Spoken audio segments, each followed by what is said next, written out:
Joe Miller wiped sweat from his forehead as he chopped vegetables in the kitchen of the starship Horizon's Edge.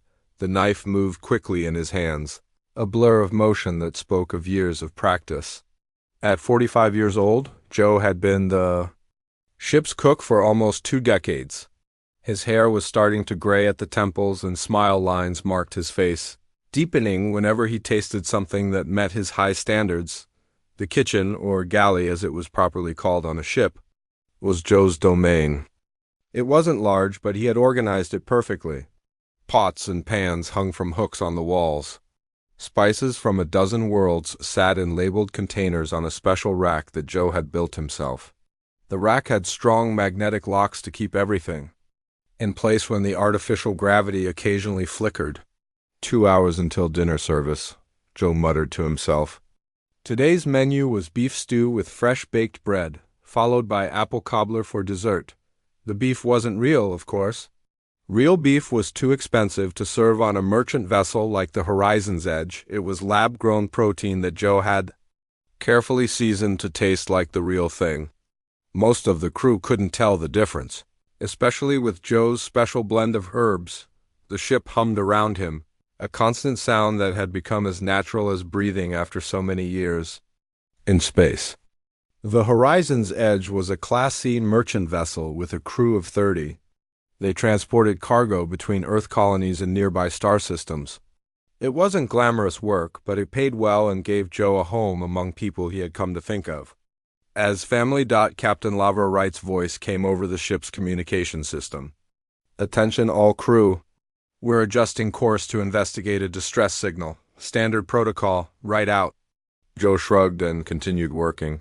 Course changes were common enough. Sometimes ships broke down in deep space. The Horizon's Edge had helped stranded vessels before. It was part of the space code that all ships followed. You help others when they need it because someday you might need help yourself. The kitchen door slid open and Officer Samantha Lee walked in. She was young, maybe 25, with short brown hair and sharp eyes. As the ship's navigation officer, she spent most of her time on the bridge. Something smells amazing in here, Joe, she said, smiling. Please tell me that's your apple cobbler. Joe nodded. Fresh out of the oven. Want to test it for me? Is that even a question? Samantha laughed. Joe cut her a small piece, and she closed her eyes as she took the first bite. This is why you're everyone's favorite person on this ship, she said between bites. No offense to Captain Wright. The captain knows food is powerful. Joe said, Happy crew, happy ship. Samantha finished her cobbler and leaned against the counter. So, we're checking out this weird distress call. Ship called the Lucky Star. Their engines are supposedly dead, but something feels off about it. Joe raised an eyebrow. Off how? Their signal is standard, but they're not responding to our hails. And they're sitting right on the edge of the Vega shipping lane. It's just ... convenient, she shrugged. Probably nothing. But stay alert, okay? Joe nodded, but didn't take it too seriously. He wasn't part of the security team. He was just the cook in all his years in space. The worst emergency he'd faced was running out of salt during a 3-month haul. After Samantha left, Joe returned to his preparations. He stirred the stew simmering on the stove, added a pinch more pepper, and checked the bread rising in the warmer. Everything was on schedule. He hummed an old Earth tune as he worked, something his grandmother used to sing while cooking Sunday dinners. Joe had never wanted an exciting life. Growing up in a small town in the American Midwest, he had discovered early that he had a talent for cooking. When Earth started establishing colonies on other planets, the call for skilled workers included cooks. Ships needed people who could make nutritious meals from limited supplies during long journeys through space. Joe had signed up, thinking he'd do 1 5-year contract, and then open a restaurant back on Earth, but he'd fallen in love with space and the unique challenge of cooking aboard a starship. The ship's engines changed pitch, signaling that they were slowing down. They must be approaching the stranded vessel. Joe looked at the clock, still an hour before dinner. He decided to start setting up the dining area. The dining room connected to the galley through a wide serving window. It had 5 large tables, where the crew ate in shifts. Joe began placing plates and utensils on the tables, making sure everything was perfectly aligned. Some of the crew teased him about his attention to detail, but Joe believed that presentation mattered. Space life was hard enough without having something nice to look forward to. Engineer Pete Garcia entered the dining room, looking worried. "Joe, have you been watching the approach?" Joe shook his head. "Been busy in here. What's up?" "Something's not right with that ship. Their distress beacon is active, but all their lights are on. If they had enough power for lights, they'd have enough for basic communication." Before Joe could respond, the ship suddenly lurched to one side. The plates Joe had carefully arranged slid across the tables and several crashed to the floor. "What was that?" Joe asked, steadying himself against the wall. The answer came in the form of a blaring alarm and the captain's voice, tense and urgent over the communication system. "All hands, battle stations, we are under attack. This is not a drill. Security teams to breach points. All non-essential personnel to emergency shelters immediately." Joe stood frozen for a moment, not quite believing what he was hearing. The Horizon's Edge was a merchant vessel. They didn't get attacked. They didn't have weapons or defenses beyond basic shields. Another violent shake rocked the ship, and the lights flickered. Joe heard a distant sound that could only be an explosion. Pete grabbed Joe's arm. "We need to get to the shelters now." They ran toward the door, but before they could reach it, the ship rocked again with a much closer explosion. The lights went out completely, plunging them into darkness. Emergency lighting came on a few seconds later, bathing everything in an eerie red glow. The ship's communication system crackled, and a voice that wasn't Captain Wright spoke.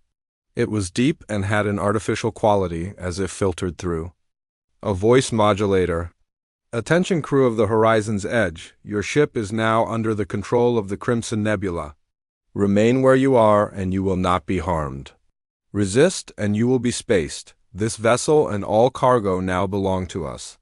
Joe looked at Pete, whose face had gone pale in the red emergency light. "Pirates," Pete whispered. "They're actually pirates." Joe swallowed hard, his mouth suddenly dry. He was just the cook.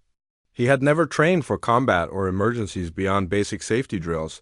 What was he supposed to do now? A crash echoed from somewhere nearby, followed by the sound of boots on metal floors. The pirates were inside the ship, and they were getting closer. Joe grabbed Pete's arm and pulled him toward the kitchen. "This way," he whispered. The sound of heavy boots grew louder in the corridor outside the dining area. "What are you doing?" Pete hissed. "We need to get to the shelters." "They'll check." "The shelters first," Joe said. He had never been in a pirate attack before, but it made sense. "The kitchen has a storage closet with a false back. I use it to hide special ingredients from the crew." They slipped into the kitchen just as the dining room door slid open. Through the small serving window, Joe could see 5 people enter. They wore black body armor with red symbols painted on the chest plates. Each carried a weapon that Joe had only seen in movies. Their faces were covered by helmets with dark visors. Joe pulled Pete into the walk-in storage closet and pushed aside some large flour sacks to reveal a small door built into the wall. The space beyond was tiny, just big enough for emergency supplies and Joe's secret stash of real coffee beans and chocolate. Now it would have to hold 2 grown men. They squeezed inside, and Joe pulled the flour sacks back into place with a small hook he kept for that purpose. He closed the hidden door just as the kitchen lights flicked on. "Check everywhere," a rough voice ordered. "The captain wants all crew accounted for." Joe and Pete sat perfectly still in the dark space. Joe could feel Pete trembling beside him. Or maybe it was Joe who was trembling. He couldn't tell anymore. The pirates moved around the kitchen, opening cabinets and overturning pots. "No one here," another voice said. "But look at this food. Actual fresh bread. Better than the protein paste we've been eating." "Focus," the first voice snapped. "Food later. Find the crew now." The pirates left the kitchen, and Joe let out a breath he didn't realize he'd been holding. Pete shifted beside him. "What do we do now?" Pete whispered. Joe had no idea. He was just the cook. He wasn't trained for situations like this. "We wait," he finally said. Someone will come. The Union patrol ships must be nearby. They sat in silence for what felt like hours but was probably only minutes. The ship's emergency lighting cast a faint red glow through the cracks of their hiding place. Occasionally, they heard shouts or the sound of things breaking as the pirates searched the ship. A sudden scream made them both jump. It was a woman's voice, filled with pain and fear. "That's Samantha," Pete whispered. "They found her." Joe felt sick. Officer Samantha Lee had just been in his kitchen, enjoying his apple cobbler. Now she was screaming. He thought of the rest. Of the crew, Captain Wright. Dr. Frank Johnson, who always complimented his cooking. Young Kevin Hall, who had just joined the crew 3 months ago on his first space assignment. "We can't just hide here," Joe said, surprising himself. "What are you talking about?" Pete looked at him like he was crazy. "We're not security. I'm an engineer and you're a cook. What are we going to do against armed pirates?" Joe didn't have an answer, but he knew he couldn't just sit there while his friends were in danger. The Horizon's Edge was more than just a workplace to him. It was his home. The crew was his family. "I need to see what's happening," Joe said. "The ventilation shaft above the pantry connects to most of the ship. I use it sometimes to check if the air scrubbers are affecting the taste of the food." Pete shook his head but followed Joe as they carefully left their hiding spot. The kitchen was empty. Joe climbed on top of a counter and removed a panel in the ceiling. He pulled himself up into the narrow shaft. "You're serious?" Pete whispered from below. "Those shafts aren't meant for people." "I'm not that big," Joe said. He was thin for his height, and years of maneuvering in the small galley kitchen had made him good at fitting into tight spaces. "Stay here if you want. I'm going to find out what's happening." Pete sighed and climbed up after him. "If we die, I'm blaming you." The ventilation shaft was narrow and dusty. Joe crawled slowly, trying not to make noise. He knew the layout well from his maintenance checks. Left would take them toward the bridge. Right led to the crew quarters. Straight ahead was the main gathering area where the crew relaxed during off hours. Joe chose to go straight. As they approached, they could hear voices. Joe found a grate and peered through it. Below, most of the crew was gathered, sitting on the floor with their hands behind their heads. Armed pirates stood guard around them. Joe counted 12 crew members. That meant at least 18 were missing, including Captain Wright. A tall figure entered the room. Unlike the others, this pirate wore no helmet. Instead, metal implants covered half of his face. One eye was replaced by a glowing red lens. When he spoke, his voice had the same artificial quality they had heard over the ship's communication system. "I am Vex, captain of the Crimson Nebula," he announced to the captured crew. "Your ship is now mine, your cargo is now mine, and you are now mine. Cooperate, and you'll be sold to the mining colonies. Resist, and you'll be ejected into space. Simple choice." Officer Samantha Lee was pushed into the room by 2 pirates.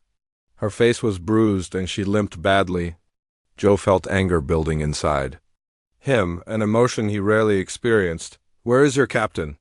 Vex demanded. No one answered. Vex nodded to one of his men, who struck an older crew member across the face with his weapon. "I'll ask again. Where is Captain Lover Wright?" "In the secure bridge," Samantha said quickly, before anyone else could be hurt. "It locks down automatically during attacks. You can't get in without the access codes." Vex smiled, showing metal teeth. "And who has these codes?" "Only the captain and first officer," Samantha said. "And where is the first officer?" Samantha hesitated. "I don't know." Vex studied her for a moment. "Take her to the medical bay. Use the equipment there to make her more cooperative. Find the first officer. I want access to the bridge within the hour." As the pirates dragged Samantha away, Joe felt Pete tugging at his leg. They crawled backward until they were far enough away to whisper. "Did you see that guy's face?" Pete's voice shook. "Those weren't standard implants. He's running illegal tech. These aren't just any pirates. They're Crimson Nebula. They're the worst." Joe had heard stories about the Crimson Nebula faction. They were known for their brutality and their leader's obsession with cybernetic enhancements. They didn't Just steal cargo. They took entire ships and sold the crews to illegal mining operations in the outer colonies. We need to help, Joe said. We need to find the captain or first officer before they do. How? What can we possibly do? Pete asked. Joe thought about his kitchen, about the tools he used every day. I have knives, he said. And I know this ship better than they do. There are pathways that aren't on any official ship schematic. Pete stared at him. You're just the cook? Joe nodded. Yes, I am the cook, and this is my kitchen. He gestured to the ship around them. Nobody messes with my kitchen. Joe and Pete moved through the ventilation shafts as quietly as they could. Joe led the way, using his knowledge of the ship's hidden pathways to guide them toward the medical bay. They needed to help Samantha before the pirates could hurt her. More, I still think this is crazy, Pete whispered. What's your plan exactly? Joe paused. He didn't really have a plan. He just knew he couldn't hide while his friends were in danger. First, we save Samantha. Then we find the captain. They reached a junction in the ventilation system. Joe pointed left. Medical bay is this way? As they crawled closer, they began to hear voices. Joe found another grate and looked through it. The medical bay was below them. Samantha was strapped to an examination table. 2 pirates stood guard while a third pirate, wearing a dirty lab coat over his armor, prepared a syringe. Truth. Serum? The pirate in the lab coat said. Expensive stuff, but it works. She'll tell us everything we want to know. Joe looked around the room. Dr. Frank Johnson wasn't there. Maybe he had escaped or was hiding somewhere in the medical bay. Joe noticed a cabinet slightly ajar beneath a counter. It was where emergency supplies were kept, but it was also big enough for a person to hide in. We need a distraction, Joe whispered to Pete. Pete thought for a moment. The oxygen system controls are 2 junctions back. I could trigger an alarm in another part of the ship. Do it, Joe said. I'll wait here. Pete crawled away while Joe watched the pirates through the grate. The one with the syringe was getting closer to Samantha. They didn't have much time. Suddenly, alarms blared in a distant part of the ship. The pirates in the medical bay looked up. What's that? One of them asked. A voice came over their communication devices. Oxygen leak in cargo bay 3. All available personnel report to contain it. You. 2 go, the pirate with the syringe said. I'll finish here. The 2 guards left the medical bay. The remaining pirate turned back to Samantha with the syringe. Joe knew he had to act now. He pushed the grate open and dropped down directly onto the pirate. They both fell to the floor. The pirate was stronger, but Joe had surprise on his side. They struggled for control of the syringe. Joe managed to twist it around and push the needle into the pirate's neck. The pirate's eyes widened, then glazed over as the truth serum entered his bloodstream. Joe quickly stood up and went to Samantha. Are you okay? He asked as he unstrapped her from the table. Joe? Samantha looked shocked. What are you doing here? Apparently I'm rescuing you, Joe said. He helped her sit up. Can you walk? Samantha nodded, though she winced in pain. They hurt my leg, but it's not broken. The cabinet under the counter opened and Dr. Frank Johnson crawled out. He looked pale and scared, but unharmed. Joe? How did you never mind? We need to get out of here before they come back. Pete appeared at the door of the medical bay. Alarm worked, but they'll figure out it's false soon. We need to move.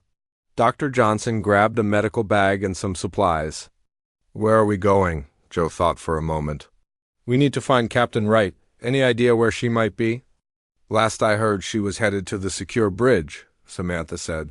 But if she made it there, she's safe. The secure bridge is designed to withstand attacks. What about the rest of the crew? Joe asked. Most are being held in the main gathering area, Pete said. We saw them. Dr. Johnson shook his head. We can't help them directly. We're not fighters. Joe looked at the unconscious pirate on the floor. Maybe we don't need to fight directly. An idea was forming in his mind.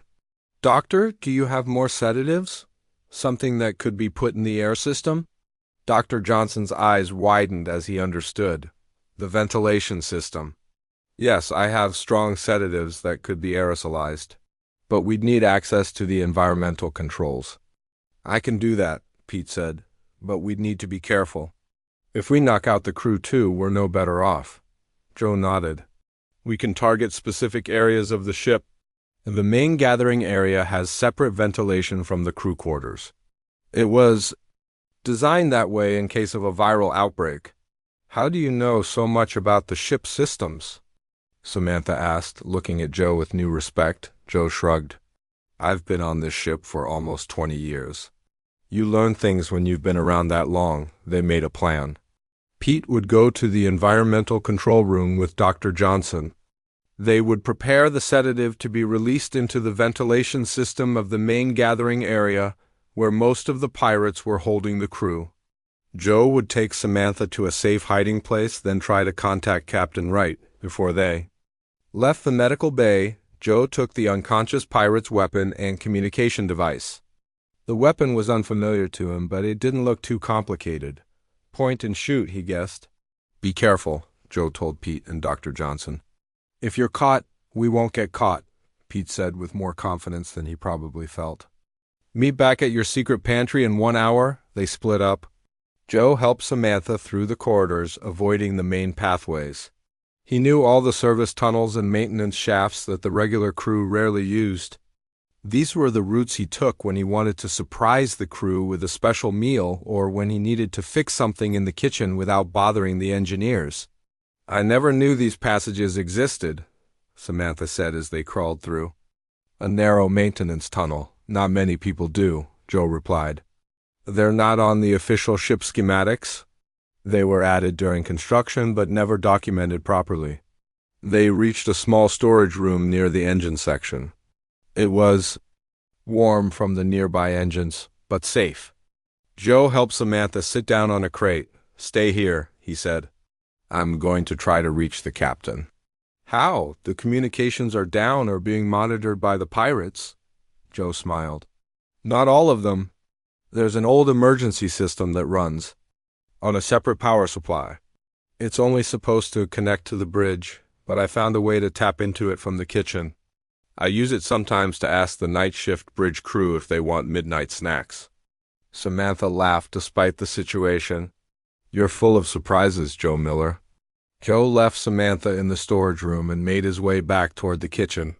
He moved carefully, listening for any sound of pirates. The ship seemed quieter now. Maybe most of them were in the main gathering area with the captured crew. He reached the kitchen without being seen. It was still empty, though his carefully prepared dinner was now ruined. The beef stew had boiled over and burned on the stove. The bread was cold. The apple cobbler sat untouched. Except for the piece Samantha had eaten earlier. Joe went to a panel near the refrigeration unit and opened it. Inside was a small communication device wired directly into the ship's emergency system. He turned it on and spoke quietly. Captain Wright, this is Joe Miller, the cook. Can you hear me? For a long moment there was silence. Then a voice came through, fuzzy with static but recognizable. Joe, is that you? Where are you? Are you safe? It was Captain Laver Wright. Relief flooded through Joe. I'm in the kitchen. I'm safe. I have Officer Lee with me. She's injured, but okay. Pete Garcia and Dr. Johnson are working on a plan to sedate the pirates through the ventilation system. Good thinking, the captain said. I'm in the secure bridge with First Officer Dan Morris and Security Chief Steve Baker. We're locked down, but the pirates are trying to break through. They want the cargo. What cargo? Joe asked. I thought this was just a regular supply run. There was a pause before the captain answered. Not exactly. We're carrying prototype weapons technology. Experimental stuff. The pirates must have found out somehow. Joe felt a chill. This wasn't just about stealing goods or selling the crew. The pirates wanted weapons. We need to stop them. Joe said, We're working on it, Captain Wright replied. Security Chief Baker has a plan, but we need help from the outside. Can you get to the armory on Deck 3? Joe thought about it. The armory would be guarded, probably by multiple pirates. I'll try, he said, not sure if he could do it. Be careful, Joe, the captain said. You're not trained for this. Joe looked at the pirate weapon in his hand. No, I'm not. But I'm learning fast. Joe moved through the ship's maintenance tunnels toward Deck 3. The pirate weapon felt heavy and strange in his hands. He had never fired a weapon before. His weapons were knives and spatulas, not guns. But today he would have to be more. Then a cookdot, the ship shuddered slightly. Joe paused. That wasn't from weapons fire or an explosion? That was the engines? The pirates were moving the ship. Joe quickened his pace. When he neared the armory, he slowed down and listened carefully. Through a small vent, he could see two pirates standing guard outside the armory door. They looked bored but alert, weapons ready. Joe knew he couldn't take them head on. He needed another approach. He thought about the ship's systems. What was? Near the armory? Then he remembered. The fire suppression system. Each section of the ship had its own controls for emergencies. Joe backtracked to a maintenance panel about 20 feet from the armory. He opened it and looked at the controls. Inside, they were simple enough. He had seen the engineers work on them during routine maintenance. He found the fire suppression controls for the armory section and activated them. Alarms blared, and white foam began spraying from sealing nozzles in the corridor near the armory. The two pirate guards cursed and moved away from their posts, trying to escape the foam. Joe waited until they were out of sight, then dropped down from the maintenance tunnel into the corridor. He ran through the foam to the armory door. It was locked with a keypad. Joe entered the emergency override code that all senior crew members knew. The door slid open and Joe slipped inside, closing it behind him. The armory was small but well stocked. Weapons lined the walls, secured. In racks, Joe had never been in here before. He wasn't security personnel. He didn't know what half these weapons were. His communication device crackled. "Joe? Are you there?" It was Captain Wright. "I'm in the armory," Joe replied. "But I don't know what I'm looking for." "Look for a case marked SB7. It should be in a locker at the back." Joe searched the armory and found the locker. Inside was a metal case with SB7 stenciled on it. He opened it and found what looked like small metal discs about the size of cookies. "I found it," Joe said. "What are these things?" "Sonic disruptors," the captain replied. "They emit a frequency that interferes with cybernetic implants. Our cargo is advanced cybernetic technology. We think that's what Vex is after." Joe understood now. Vex, with his extensive implants, wanted the technology for himself. "How do these work?" he asked, picking up one of the discs. "Press the center button to activate. They have a 30-second delay, then emit a pulse that lasts about 5 minutes. The range is limited, about 20 feet. You'll need to get them close to any pirates with implants." "Will they hurt regular people?" Joe asked, thinking of the crew. "No, they only affect cybernetic systems, but be careful. We don't know exactly what they'll do to someone as heavily modified as Vex."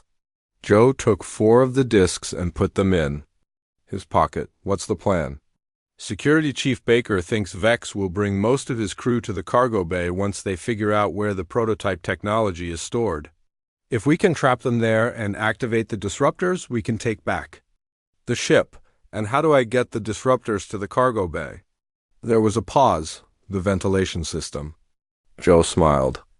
"I'm starting to think the ventilation system is the most important part of this ship. Be careful, Joe," the captain said. "Baker says the disruptors are experimental. They haven't been fully tested." "Great," Joe muttered. "Experimental weapons. Against cybernetic pirates, just another day in the kitchen." Joe left the armory the same way he had entered, through the foam-filled corridor. The pirate guards hadn't returned yet. He made his way back to the maintenance tunnels and headed toward the kitchen. He needed to check on Pete and Dr. Johnson first. When Joe reached the kitchen, he found Pete waiting for him in the hidden pantry. "We did it," Pete said, looking both exhausted and excited. "The sedative is ready. Dr. Johnson is at the environmental controls. He can release it into the main gathering area on our signal." "Good," Joe said. "But there's a change of plan. The captain thinks most of the pirates will be heading to the cargo bay. That's where the real target is." Joe explained about the prototype technology and the sonic disruptors. Pete looked skeptical. So we're going to try to knock out Vex's implants with untested tech? While he's in the cargo bay with weapons that could blow holes in the ship's hull. That's the plan, Joe said. Pete shook his head. When I woke up this morning, I thought the most exciting thing that would happen today would be your apple cobbler. Joe smiled. The cobbler is still in the kitchen. If we survive, you can have the whole thing. They contacted Dr. Johnson and explained the new plan. He would still release the sedative, but target the cargo bay instead of the main gathering area. Joe and Pete would place the sonic disruptors in the ventilation shafts above the cargo. As they were about to leave, Joe's communication device crackled again. Joe, can you hear me? It was Samantha. I hear you, Joe replied. Are you okay? Yes, but there's movement. A lot of pirates are heading toward the cargo bay. And they have some of the crew with them. Which crew members? Joe asked, suddenly. Worried. I can see Officer Hall and Engineer Cole. They're being forced to carry equipment. I think Vex is making them help access the prototype technology. Joe and Pete exchanged looks. This complicated things. If crew members were in the cargo bay, the sonic disruptors might not hurt them directly, but they could be caught in the aftermath if the pirates reacted violently. We need to warn them somehow, Pete said. Joe thought for a moment. The cargo bay has a separate communication system for loading operations. If we can access it, maybe we can warn the crew to take cover when we activate the disruptors. They moved quickly through the maintenance tunnels toward the cargo bay. As they got closer, they could hear voices echoing through the vents. Vex was shouting orders. Open the containers! All of them! The technology must be here somewhere. Joe and Pete found a good position above the cargo bay. Through the grates, they could see about 15 pirates searching through cargo containers. Vex stood in the center of the bay, watching. Several crew members, including young officer Kevin Hall, were being forced to help open containers at gunpoint. We need to let Dr. Johnson know we're in position, Pete whispered. And we need to warn the crew, Joe nodded. He took out his communication device and contacted Dr. Johnson. We're ready. Wait for my signal to release the sedative.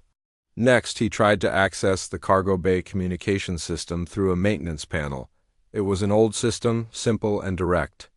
Joe managed to connect to it without alerting the pirates.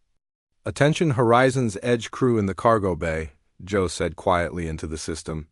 This is Joe Miller. When I say apple cobbler, drop to the floor and cover your heads. Repeat. When I say apple cobbler, drop to the floor, help is coming. Joe saw the confusion on the faces of the crew below. Officer Hall looked up toward the ceiling, eyes wide with surprise. But they seemed to understand the message. Ready? Joe asked Pete. Pete nodded. As ready as I'll ever be. Joe took out the sonic disruptors and activated all 4 of them. The 30-second countdown began. He quickly placed them at different points in the ventilation shaft, spreading them out to cover the entire cargo bay. Apple cobbler, Joe said into the communication system. The crew members immediately dropped to the floor. The pirates looked confused for a moment, then angry as they realized something was happening. Vex raised his weapon. What is this? What are you? The sonic disruptors activated with a high-pitched whine. Vex screamed and clutched his head. The other pirates with implants did the same. Some fell to their knees. Others fired their weapons wildly, hitting the walls and ceiling. Now, Joe said into his communication device to Dr. Johnson. Seconds later, a fine mist began spraying from the ventilation system into the cargo bay. The pirates without implants who had been unaffected by the sonic disruptors began to cough. Within moments, they were dropping to the floor, unconscious from the sedative. But Vex was still standing. His cybernetic eye glowed bright red. He fired his weapon at the ceiling, directly at the ventilation shaft where Joe and Pete were hiding. The ventilation shaft exploded in a shower of metal and sparks. Joe and Pete scrambled backward as pieces of hot metal flew past them. Smoke filled the narrow space, making it hard to breathe. Are you hit? Joe asked, coughing. No, Pete replied. But we can't stay here. Below them, Vex continued firing at the ceiling. His shots were becoming more erratic as the sonic disruptors affected his implants. But he was still dangerous. We need to move, Joe said. He started crawling through the damaged ventilation shaft, away from the cargo bay. Pete followed closely behind. They had gone about 20 feet when the shaft beneath them gave way. Joe and Pete fell through the collapsing metal. Landing hard on the floor of a corridor outside the cargo bay, Joe got to his feet, wincing from the pain in his shoulder. Nothing seemed broken, just bruised. Pete was slower to rise, holding his arm at an awkward angle. I think my wrist is broken, Pete said through gritted teeth. Before Joe could respond, the cargo bay door slid open. Vex stood there, his mechanical eye glowing red, weapon raised. The sonic disruptors had affected him, but not enough. His movements were jerky, and sparks occasionally flew from the implants in his face, but he was still functioning. You, Vex said, looking at Joe. The cook, you did this? His voice had a strange, distorted quality, like a broken speaker. Joe pushed Pete behind him. Run, he whispered. Get to Dr. Johnson. I'm not leaving you, Pete argued. Go, Joe insisted. Get help. Pete hesitated, then turned and ran down the corridor. Vex tried to aim at him, but his targeting system seemed affected by the disruptors. His shot went wide, hitting the wall instead. Vex turned his attention back to Joe. What did you do to me? He demanded. Joe stood his ground, though his heart was racing. Nothing compared to what you did to my crew. Vex laughed, a harsh, metallic sound. Your crew? You're just the cook. Yes, Joe said. I'm the cook. This is my ship. These are my people. Joe looked around for a weapon, anything he could use. On the wall nearby was a fire extinguisher. He lunged for it just as Vex fired again. The shot missed Joe by inches, hitting a pipe above his head. Steam burst from the broken pipe, filling the corridor with hot mist. Joe grabbed the fire extinguisher and sprayed it directly at Vex.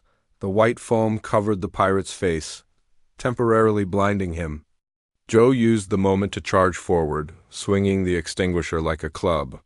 It connected with Vex's head with a satisfying clang. Vex stumbled backward into the cargo bay. Joe followed, continuing his attack. The pirates who had been affected by the sedative were still unconscious on the floor. The crew members were taking cover behind cargo containers. Vex wiped the foam from his face and raised his weapon again. Joe ducked behind a container just as Vex fired. The shot hit the container, melting a hole through the metal. I will kill. You slowly for this, Vex growled. Joe looked around the cargo bay, thinking fast. He noticed a control panel for the cargo bay doors on the far wall, the external doors that opened to space. An idea formed in his mind. Officer Hall, Joe called. Out, the gravity controls. Can you reset them for this section only? Kevin Hall, hiding behind a container nearby, nodded. Yes, from that terminal. He pointed to a console near the internal door. Do it on my signal, Joe said. Joe stepped out from behind the container, still holding the fire extinguisher. Hey, Vex, you wanted the prototype technology? It's right here. He pointed to a container marked with special hazard symbols. Vex turned toward the container, his red eye scanning it. While he was distracted, Joe ran to the external door controls and began entering the emergency override code. Vex realized what Joe was doing and fired at him. The shot hit the fire extinguisher in Joe's hands, causing it to explode in a cloud of white powder. Joe was thrown backward but managed to hit the final button in the sequence. Warning alarms blared throughout the cargo bay. External door sequence initiated. Clear the area. Decompression in 30 seconds. Now, Kevin! Joe shouted. Officer Hall input commands at the terminal. The artificial gravity in the cargo bay shut off, then restarted in reverse.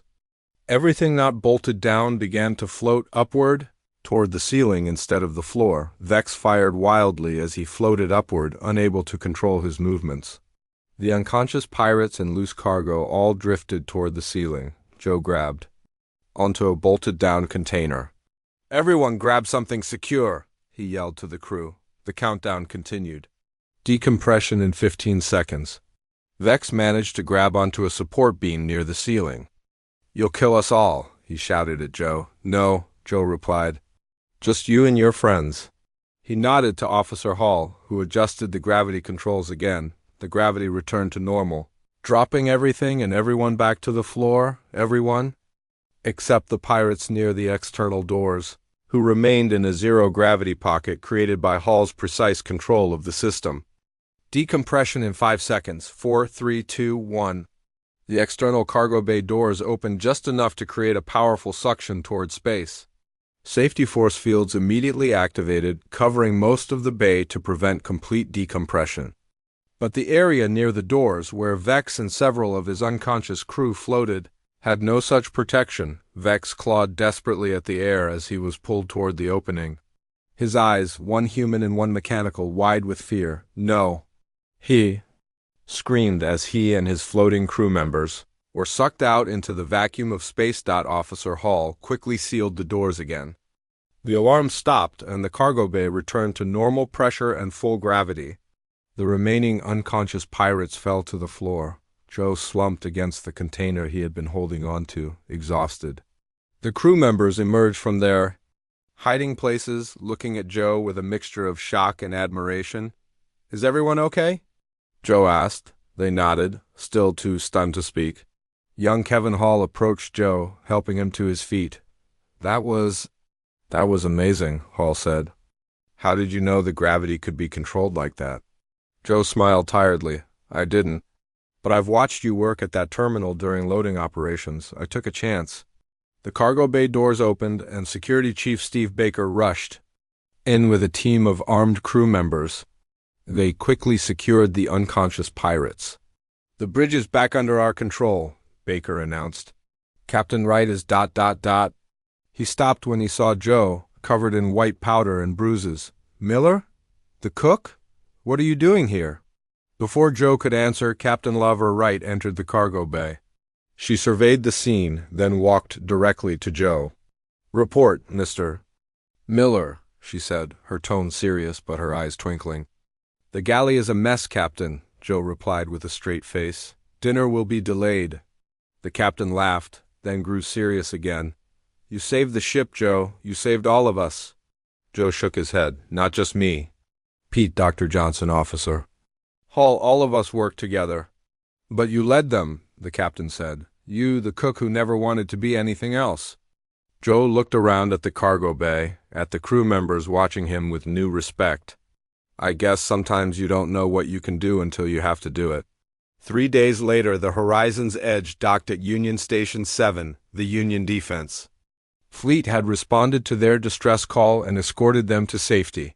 The surviving pirates were taken into custody. Joe stood in his kitchen, preparing breakfast for the crew. His kitchen had been cleaned and restored to order. The routine was familiar and comforting after the chaos of the pirate attack. Captain Wright entered the galley. "The Union Defense wants to give you a medal," she said without preamble. Joe flipped a pancake. "I don't need a medal. They're also offering you a position, security consultant. They were impressed by your improvised tactics." Joe considered this as he poured more batter onto the griddle. "What would I do? Teach soldiers how to weaponize kitchen equipment?" The captain smiled. "Something like that? You have a unique perspective. You see possibilities others miss." Joe looked around his kitchen. This was his domain, his home. "Thank you, Captain, but I think I'll stay right here. Someone needs to feed this crew, and I doubt any security consultant makes pancakes this good." Captain Wright nodded, understanding. "I thought you'd say that? But things will be different now, Joe. You're not just the cook anymore."